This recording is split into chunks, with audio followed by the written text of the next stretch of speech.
Classic Mega Man's impact on the gaming community is simply legendary. In 1990, when 3 was released in North America for the NES, it was a success almost as much as 2 in terms of sales. Despite a very troubling development history when the project leader outright left and Inafune had to take over with a few months remaining, it impressed critics and gamers alike upon its release with its more dramatic story that features Mega Man's long-lost brother, the supposed death of the main antagonist, level design that just evolved to account for the new slide ability, and the addition of Mega Man's canine companion named Rush that since has become a fan favorite. Nowadays, people really like this game despite the Doc Robot stages. I mean, every reviewer has complained about it in their Mega Man 3 reviews, including mine, so go watch that if you haven't already. But everything else has been done pretty well, and it was the last fan-favorite classic Mega Man game that some people played for a while, since the sequels got harder and harder to find with less advertising and availability than 2 and 3 had, at least in the North American region. Not to mention the Super Nintendo's eventual release was going to overshadow even the NES's better early 90s offerings. But what about the other Mega Man 3, the one for the Game Boy? This entry in the side series is an odd one to narrow down what exactly people think about it generally. I mean, from the game reviews I've read, most consider it better than the predecessors, while some of my friends I've talked to found it to be a huge letdown for its difficulty and being the least creative in terms of level design. But for the most part, it's generally well liked, even if it's not exactly well loved or well known. It just doesn't seem to leave the impact its NES counterpart had, even among those who have played it. So while Mega Man 3 for the NES is highly talked about in the Mega Man community, the Game Boy version is one of the least talked about. I guess that's the curse of being the other Mega Man 3.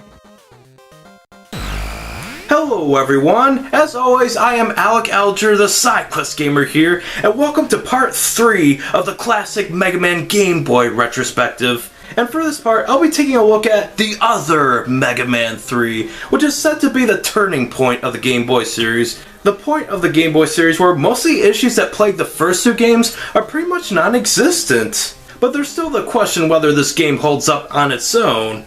So, let's take a look.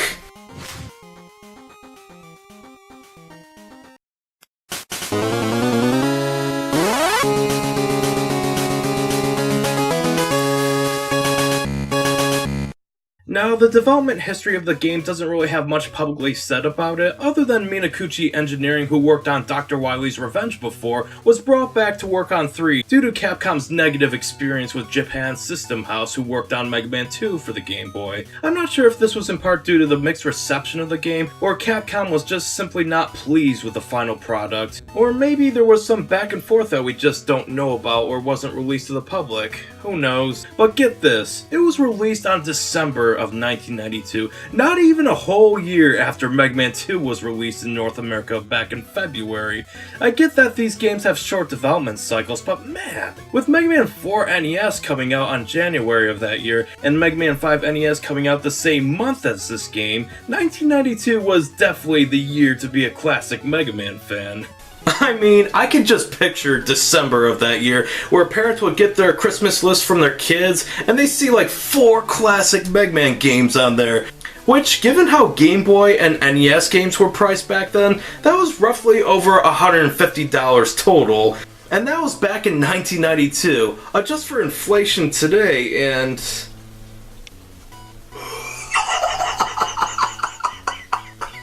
And given 4 and 5 NES came out on an 8-bit system this year, both having spectacular intro cutscenes contextualizing the events of the game, surely the kind people at Minakuchi Engineering would make that happen to be consistent with the Mega Man quality standard Capcom set. Nope. Because all we get is the black, white, and gray title screen with a somewhat boring melody to go along with it. That's fine, I guess.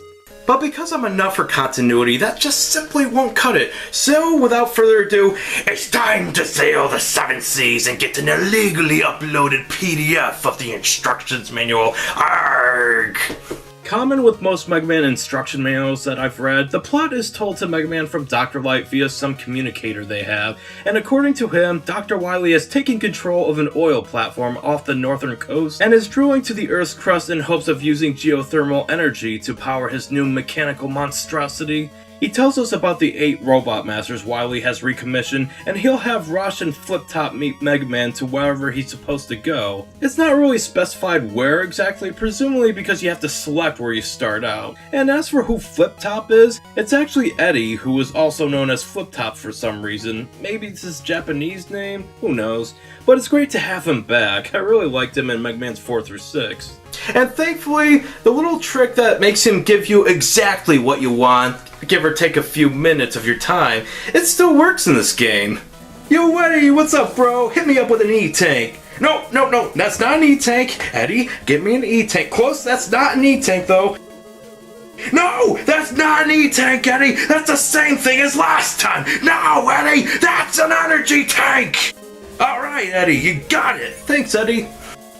When it comes to first impressions, this is a very James Bond type of plot, and to go from using a time machine to try and take over the world to now this, it's a bit disappointing that Dr. Wily's scheme isn't more grandiose in comparison to that, and given how it's an oil platform that can drill to the planet's core, it really could have been. If he just wants to use the Earth's geothermal energies to power his machine, then let him. The story as well as the rest of the game doesn't really bring up any stakes whatsoever. Like, they could have said something like how this machine will disrupt Earth's weather patterns, or how this drill will increase earthquakes to the destructive levels. Better yet, why not have it where Wily's plan to use geothermal energy could potentially destroy the world? I know he's a scientist, but he's only that in robotics and wouldn't be as well versed in geology except for things like geothermal energy that would benefit his robot empire. But as it is nothing more than an excuse to give Wily something to be evil about and proceed to stop him. It is neat that we once again get the 4 bosses from Mega Man 3 and another 4 from Mega Man 4 on NES, and machines like the giant Suzy and the new Mega Man killer named Punk serve well as tetragonists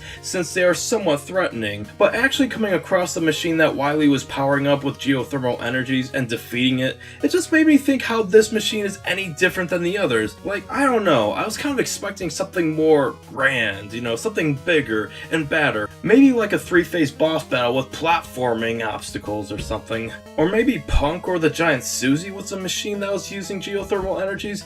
Or maybe it was the fortress itself. I don't know, it's not really specified. And once again, it is time to play America's favorite game show. Guess what happens next? Since Dr. Wily was defeated and is out of his destroyed vehicle, guess what happens next? If I sound dejected, it's because I bloody well am. Does he A. get shot in the head by Mega Man and therefore resolving this series' longest lasting conflict? B. negotiate with Mega Man and agree to mend his ways? Again. C. get captured by Mega Man who's a mountain of a man compared to Wily's old Or D. escape using a plot convenience capsule that just appears conveniently out of nowhere and takes Wily to his fortress? It's D. Of course it's D. It's always D. It will always be D. I don't even know why I'm here. I can't imagine anybody ever not picking D at this point. But seriously, this ending is so similar to Mega Man 4's ending. Only exception is that there's no explanation in-game. Like, the UFO he uses just falls into the ocean for some reason. Like, it would have made more sense if, say, Mega Man shot it from a distance. I mean, love or hate Mega Man 2 on the Game Boy, at least the plot of that game was logically more sound with its ending. So this story has a lot of issues, but even as its own thing, it's just a simple tale of a superhero versus a mad scientist without anything new to spice things up. Other than some context in the manual, a lot of the things have been done before, like Dr. Wily's escape. Like, did they really need to recycle Mega Man 4's ending? I mean, sure, we get some cool scenes here and there, like the revelation of Dr. Wily's fortress, but it just doesn't have the drama of Mega Man 3 or 5, nor any plot twist that Mega Man 4 at least had, even if it was somewhat unexplained. But because it's a very minimalistic approach to storytelling and doesn't really interrupt the flow of the game, it's not a major blow against this game, even at its worst. Heck, at least we get to see Mega Man standing on a cliff overlooking the city. That's at least a triumphant note to end off on, even if it's nothing spectacular. But regardless, the rest of the game has a lot going for it, even if it's not without its fair share of complaints. When I first played this game 2 summers ago, the first impression it left on me overall was that it was the least innovative of the 5 Game Boy games. I mean, while Wily's Revenge 2 had altered stage designs with completely original final stages, 3 does have an original fortress stage, but the stage gimmicks are pretty identical, give or take a few obstacles. Not only that, but it's also more of a trendsetter than I gave it credit for. Yes, while 2 technically gave you 2 separate stage selects for each set of Robot Masters, the second set is now a menu just like the first set, which makes it so you know exactly what stage you want to enter next for say a repeat playthrough, as opposed to 2's capsule select where you jump into a capsule and wouldn't know where it takes you until it's too late, unless you memorized it beforehand. I mean, for example, if you're doing a first playthrough of that game and arrived at the second level select, and you wanted to go to Needleman stage because somebody told you the boss order, but instead you find yourself in Top Man stage. Now, is that really fair? I mean, the bosses are easy as heck to take out with a default buster, but at the same time you could be fighting stage enemies that you didn't want to fight because you want to get a weapon beforehand. That's when things just don't go according to plan. But for those types of players, hey, 3 fixed that. Now you know in the second level select where every boss is and which stage you're about to enter. No more leaps of faith, you can now go on the stage you want to go into. No ifs, ands, or buts. But that's not the only way that 3 fixes the 4x4 method of stage selection. No, now they introduce a halfway point, where after beating the first 4 Robot Masters, you go through a mini-stage, fight a boss, and then proceed to the rest of the game. What does that remind you of? If you said Mega Man 7, you are correct, except that kinda came after Mega Man 3 for the Game Boy. This is a feature that's often heavily associated with Mega Man 7, you know, it's like often credited for starting that for the console entries, even though it was really 3 Game Boy that did this new method of progression 3 years prior, and it's quite admirable for it since you think you're at the end, but really you're sent to fight 4 more Robot Masters, upping the suspense and giving developers a more progressive way to up the difficulty curve, since now you have 4 weapons and the default buster to play around with. Which does remind me to my primary complaint of Mega Man 2's difficulty curve, where it just didn't evolve because you had all these weapons in the Rush Jet, and the rest of the stages were just too easy because of that.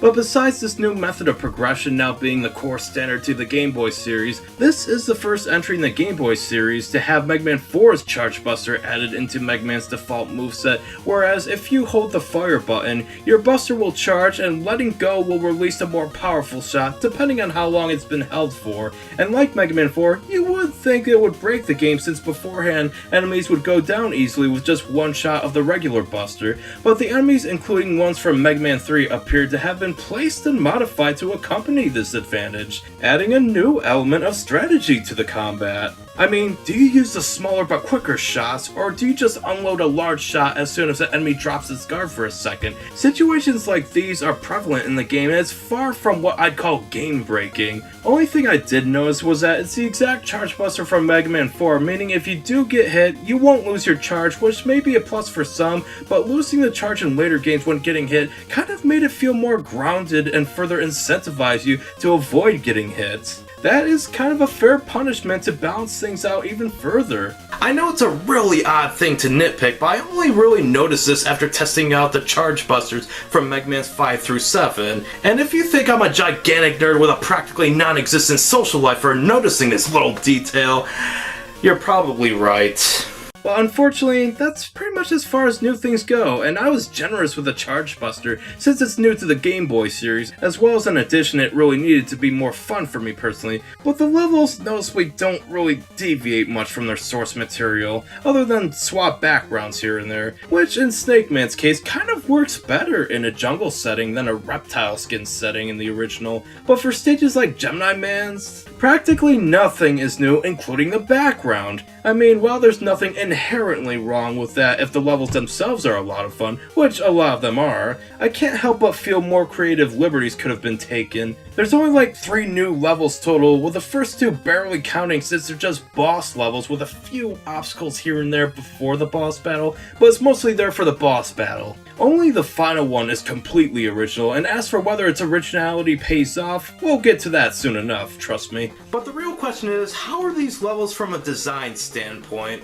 Well, surprisingly, the levels they use from Mega Man's 3 and 4, they're a lot better than I expected. Given the bar set by Minakuchi Engineering with its mixed bag of levels from Wily's Revenge, I suppose there's nowhere to go but up. And their return in Mega Man 3 was definitely several steps up from their first game, with Mega Man 3's levels being Snake Man, Spark Man, Gemini Man, and Shadow Man. They're all slightly tricky, but a fine start to get things rolling, teaching new players with its level design that you might have to slide under certain obstacles in order to get through that narrow opening. That stuff is to be expected. It was shown off in Mega Man 2, it was shown off in the original Mega Man 3 for the NES, so that kind of tutorializing with the level design is kind of a series standard at this point. The Charge Buster might be an ability that players accidentally come across by holding fire for longer than expected and find Mega Man blinking for some reason, communicating to the player that this might be a more powerful shot than the regular Buster shot, and players will try to replicate that and eventually discover, hey, I got a new powerful version of this Buster shot. Awesome! I mean, that instance is not the most ideal way to tutorialize new players of this ability, but none of the essential abilities have complex button combinations, so it wouldn't be too difficult to discover without the manual, and given how 3's levels were based upon a game without a Charge Buster, you should be able to discover it by the time you move on to the more challenging levels based on Mega Man 4. But as for looking up a manual, I can easily get a PDF of it online, and I did. Like, let's pretend you're a video gamer who bought the game used and only got the cartridge because you're living in a cabin on a mountainside with just an electric generator and no Wi-Fi whatsoever. Because the feds are after you, and you want to be as untraceable as possible, so you can't have that Wi-Fi connection. Alec, real life is not like what you see on cable TV. Hey, it can happen. Right. Sure, well, the manual does come with a 3DS re-release. Let's just say you're buying a loose card of it online, and not all of those come with a manual. In fact, if you're buying just a loose card of it, you can definitely count on the fact that there will probably not be a manual with it. So thankfully, the control scheme is not so complex that you have to look it up.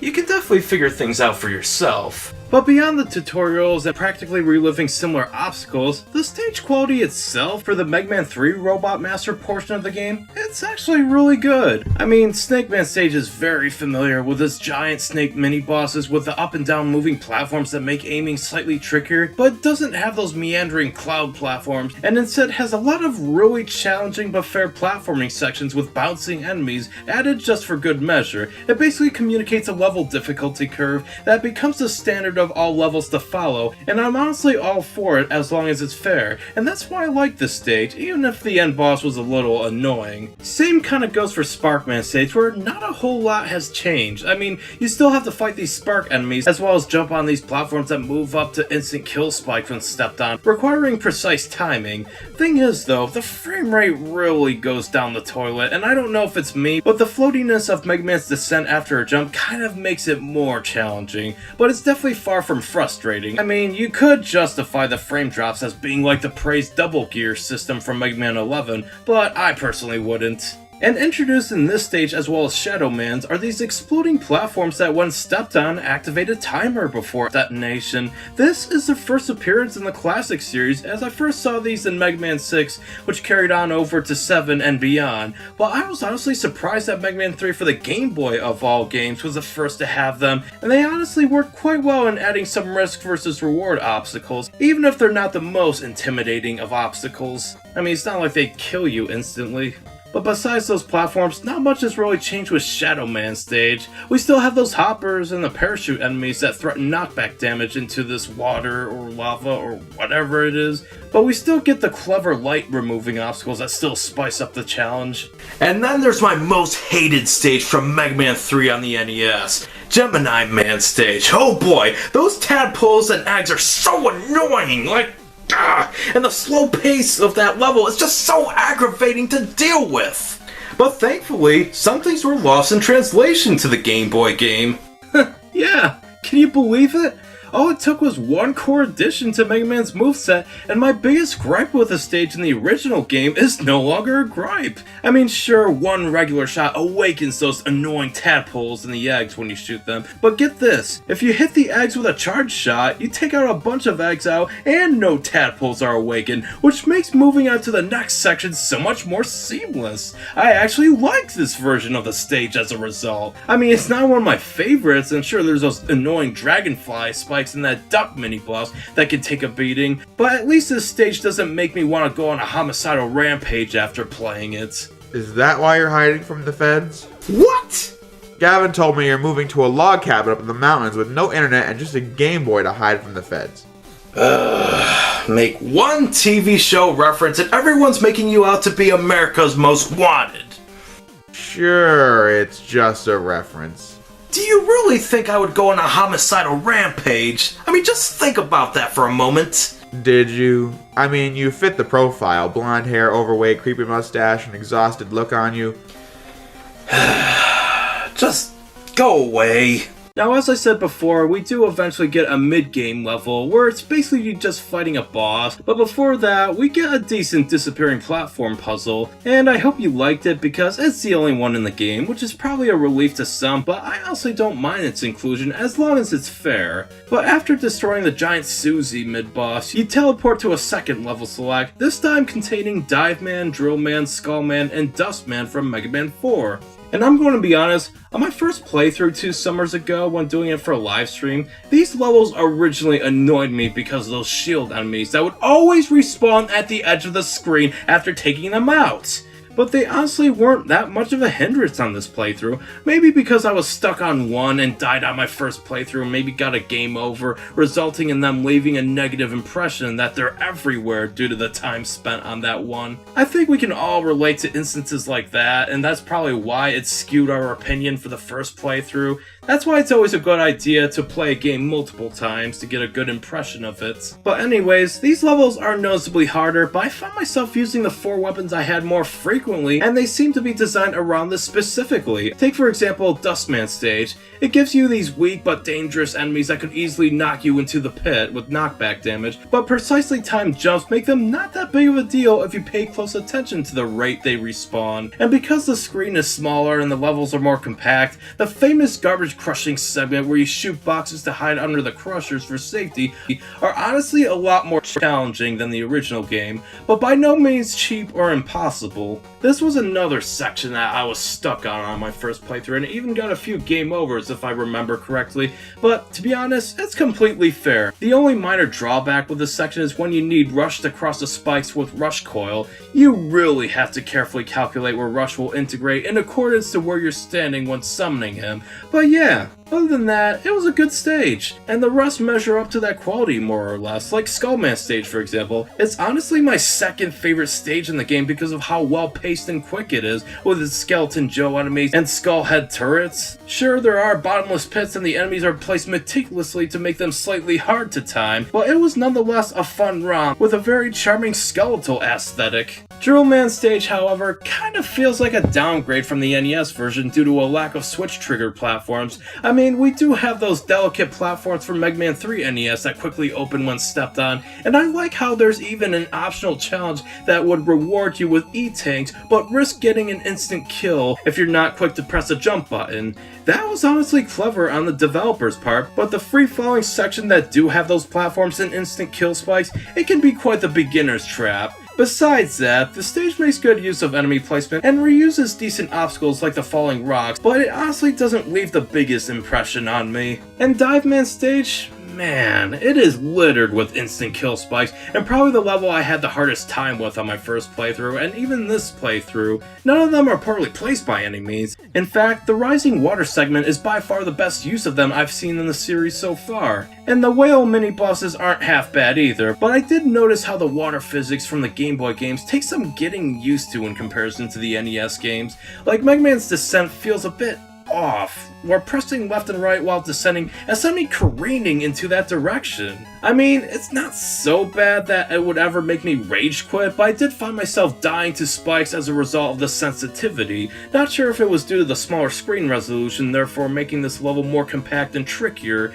or if there's really a big difference in control, and I can only imagine some players finding outright frustration, like an impatient teenager who breaks controllers and maybe the necks of their friends laughing at them for their carelessness, even though it's not their fault, but their friends don't care, they gotta find something to hang on to. Holy Christ on a splintered toothpick, is that why you're hiding off in the mountains? I'm not on the run from the feds. God, why do rumors spread so quickly like that?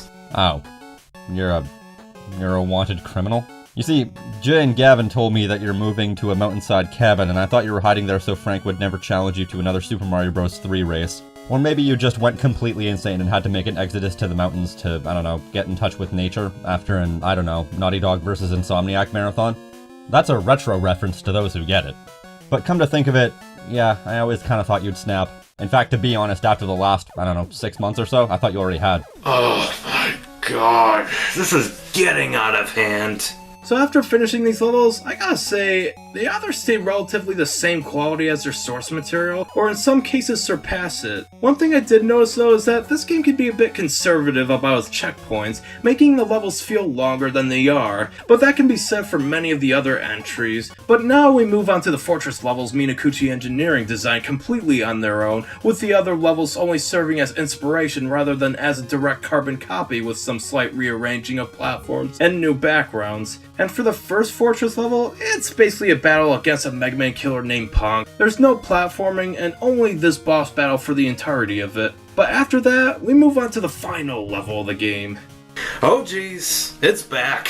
I know what to do now.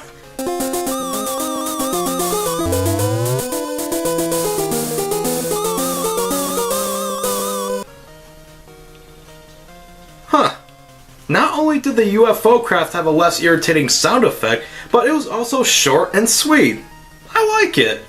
And the true final level doesn't disappoint either, because it gives you a little bit of everything and still manages to be the most challenging level in the game. But just going through the gauntlet of familiar enemies with well thought out obstacle placement makes finishing the stage more satisfactory than it is relief, which is a perfect balance between Wily's Revenge frustratingly difficult final level and 2's pathetically easy final level. And without a boss rush you would often see in the console Mega Man games, all you have to fight is a rematch with Giant Suzy, and after that take on Dr. Wily, which finally brings me to my next point. The boss battles in this game are hit or miss, but there are actually hits this time compared to the predecessors. That's new for the Game Boy series. When it comes to the Robot Masters, the worst ones by far are Snake Man and Spark Man because of how there's this protrusion in the middle of the floor, making it more difficult to not take touch damage when they're hopping about, and it's really annoying to fight them without their weaknesses because at least with their weaknesses they go down quickly. Gemini Man is tricky with a Charge Buster, but not too difficult. But with its weakness, it's completely easy,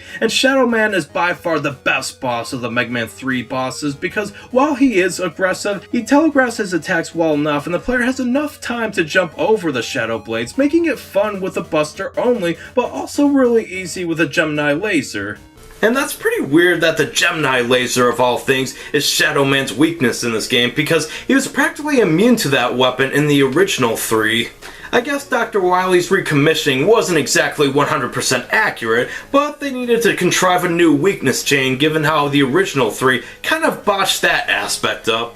The Mega Man 4 Robot Masters honestly are much better since there's no environmental annoyance like there was for Snake Man and Spark Man, and any of them are all good for starting the second weakness chain with your default weapon since after getting the 4 weapons that you originally got with the Mega Man 3 bosses, 4's bosses is not weak to any of them, so you kind of have to figure out a new order. I mean, I'm honestly not sure why they couldn't get something like, I don't know, Dustman to be weak to something like the Shadow Blade, but I'm honestly fine as it is because the bosses are not total BS when you are fighting them without their weakness. But at the same time, the previous 2 games had a complete weakness chain, and Minakuchi Engineering worked on the first game, making it even more of a jarring decision. And oddly, Dive Man is not only weak to Skull Shield, but now Dust Crusher as well. Like, I don't know why that is, but hey, whatever works, I guess. However, with their weaknesses, they're so easy because not only is the battlefield smaller, but the weakness weapons seem to be too effective compared to the original Mega Man 4.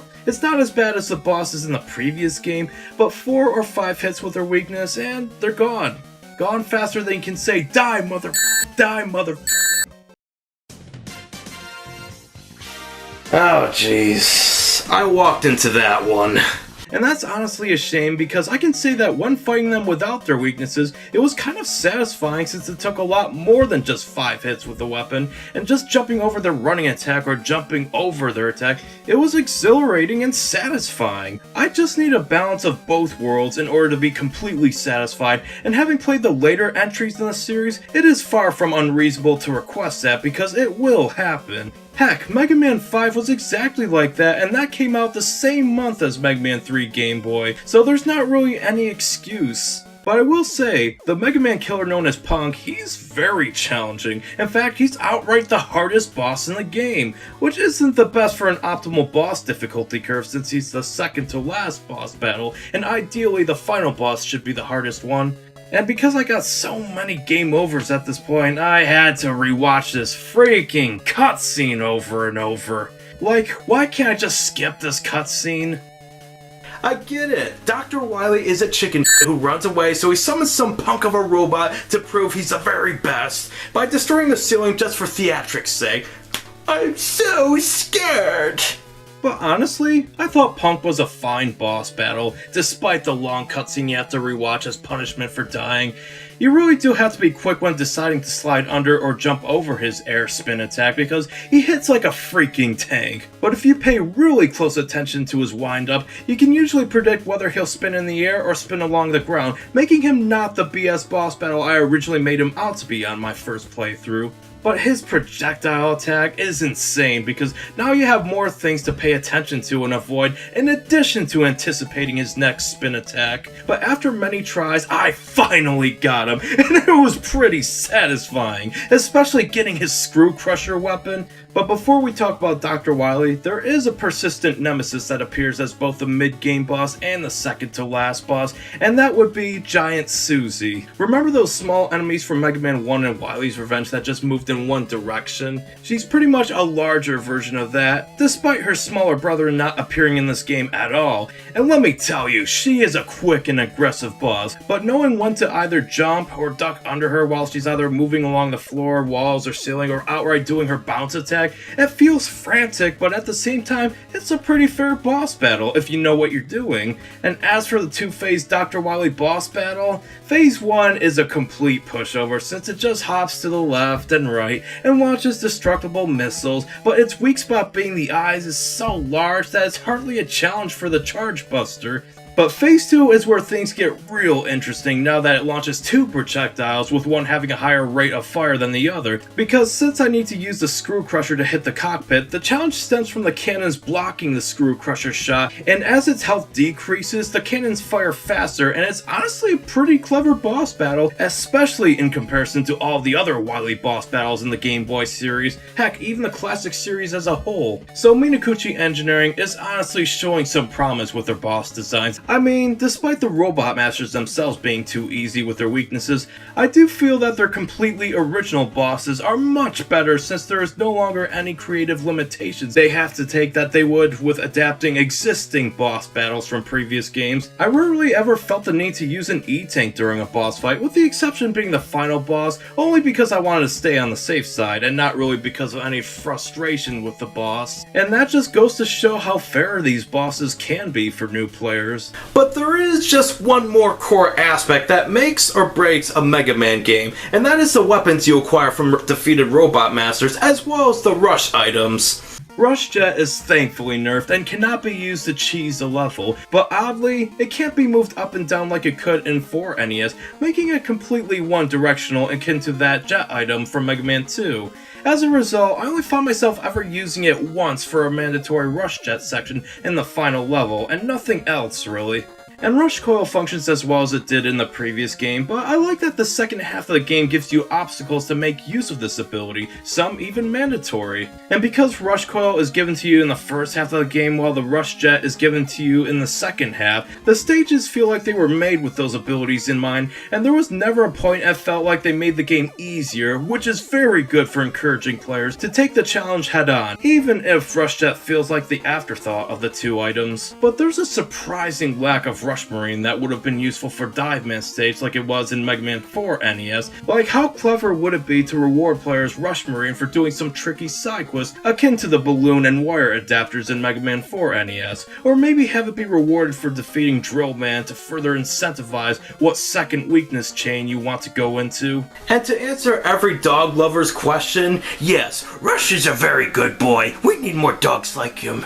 But as for the acquired weapons from the defeated Robot Masters, we we have the best and the weakest from both Mega Mans 3 and 4, and unless otherwise specified, these might reflect new thoughts I now hold for these weapons as opposed to the ones I held in the original retrospective. The Gemini laser, I honestly couldn't find much of a use for beyond the boss that's weak to it. Sure, it's a novel concept that it ricochets off the walls, but I rarely could find a use for it where other weapons couldn't do a better job, especially because it has a low rate of fire that you can't shoot another one until the original laser diminishes. Same can be said for Drill Bomb, but at least it can destroy designated walls with its explosion, but beyond Dustman, no boss after that is weak to it, and I honestly cannot name an enemy where it would be extremely useful against, unfortunately. Not the worst weapon in the game, but it was pretty situational for me, and despite the dive missile having a high rate of fire and homing in on nearby enemies, it doesn't do a whole lot of damage to the more powerful enemies, which is fine I suppose, but I never felt the need to use it above the others,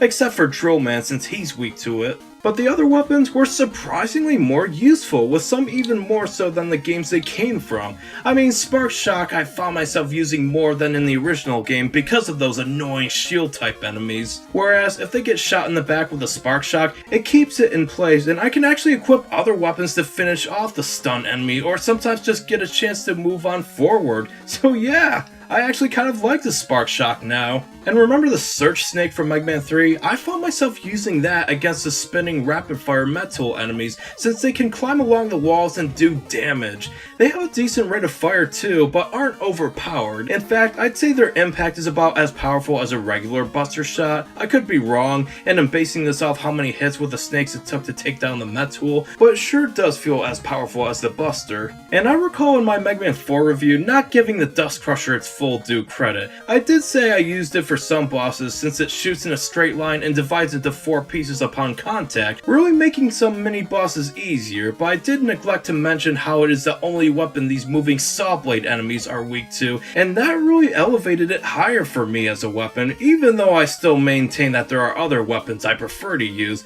but as a standalone weapon, it's surprisingly quite decent, and I apologize for not completely representing its usefulness in the original Mega Man 4 video. I also remember being quite critical of the Skull Barrier, since while it's useful against falling rocks and smaller enemies that threaten knockback damage, I said that the Time Stopper kinda overshadowed the need for the Skull Barrier, but now it's in a game that has no alternative since the Time Stopper is in the other Mega Man 4, and because of that, I made as much use out of the Skull Barrier as possible and enjoyed it even more than I did in the original Mega Man 4, and the Shadow Blade is just as good as it was in 3. It's a more nerfed metal blade that has a good rate of fire and can deal some decent damage to the larger enemies. Really, the fact you can fire it in 7 directions just makes it a joy to use, as it really saved my butt more times than I can count.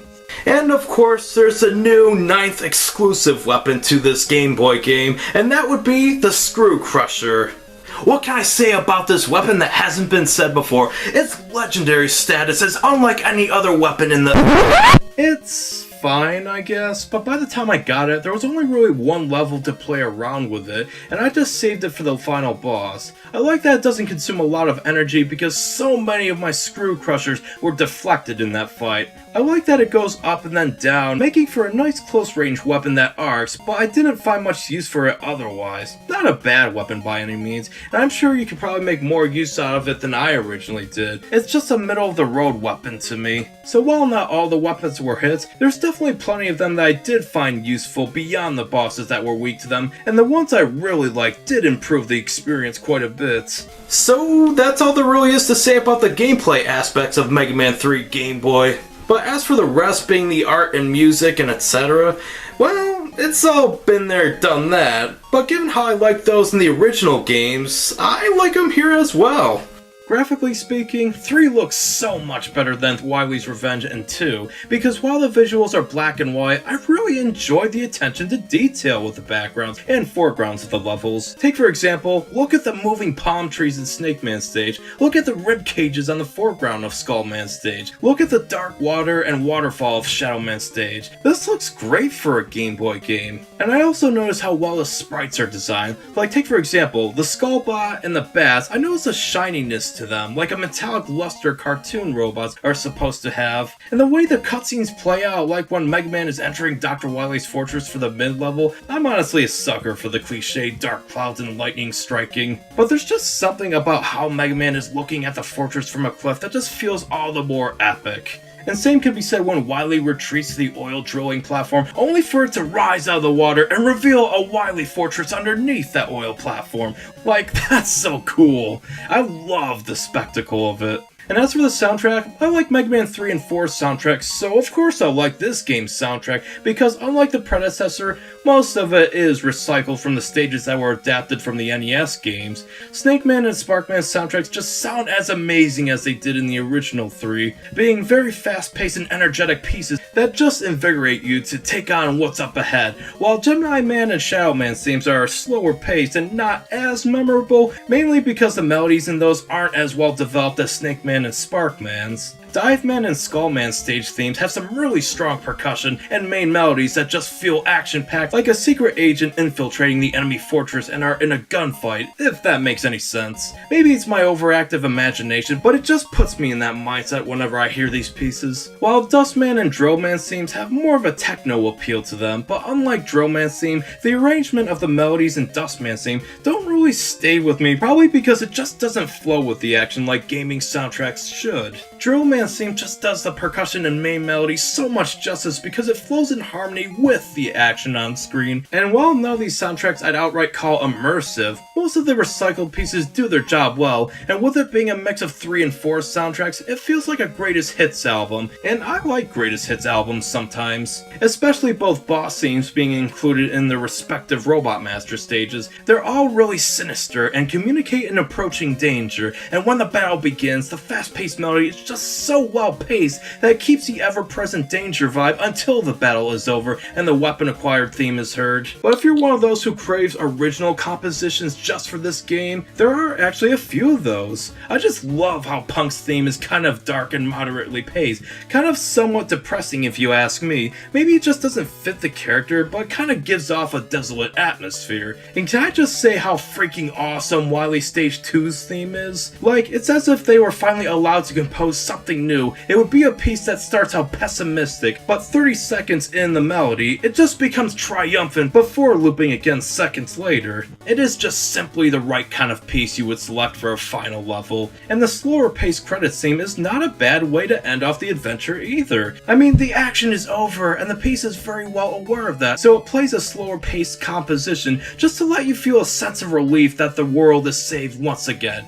That is just brilliant. I just wish Minakuchi Engineering would make a completely original soundtrack for the game, because whoever composed those original themes did a fantastic job, and that's not praise I hand out lightly. Because while I was never a music major in college or anything like that, I do know when a piece really grabs me and when it's just background noise. So with all that being said, I'm definitely with most reviewers in that Mega Man 3 for the Game Boy is not the most original entry in the classic series, far from it, but it's a very functional game. It's definitely a massive step forward compared to its predecessors, and while there's more that can be done with it, overall, Mega Man 3 for the Game Boy is a good game. Nothing more, nothing less. Unlike Wily's Revenge, Minakuchi Engineering has finally made something that is up there with the better NES titles. Despite it not being the most original entry in the classic series with a lot of elements borrowed, I still maintain that 3 is a really fun time as a self-contained entry. Heck, I dare say because of how well the difficulty curve was designed, how useful most of the weapons are in the game, and how well the levels are designed despite being recycled, Mega Man 3 Game Boy's only shortcomings are that most of the Robot Masters are really easy with their weaknesses, and the soundtrack could have been more original, but these flaws definitely don't overshadow the several core positives of this game. It's such a jump in quality from the previous 2 Game Boy games that it's safe to say that Mega Man 3 is the turning point of the Mega Man World sub-series for the Game Boy, and it just only leads to bigger and better things in the not-so-distant future. So until the next part where we take a look at, you guessed it, Mega Man 4 for the Game Boy, I'm going to lay low a bit, just, until things pass over. Just until things cool down a bit, alright? This is the police. We know you're in there, side quest gamer. It was only a joke! Hey, thank you all so much for watching, and remember to stay awesome.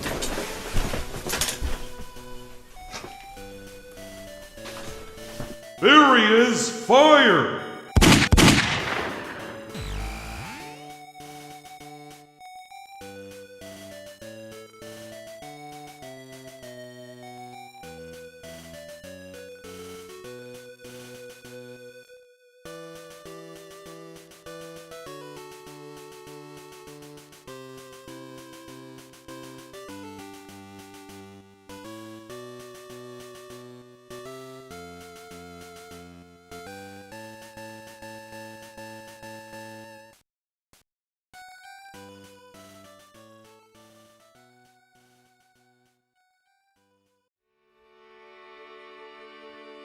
It's been an interesting part of my life, this channel, this hobby.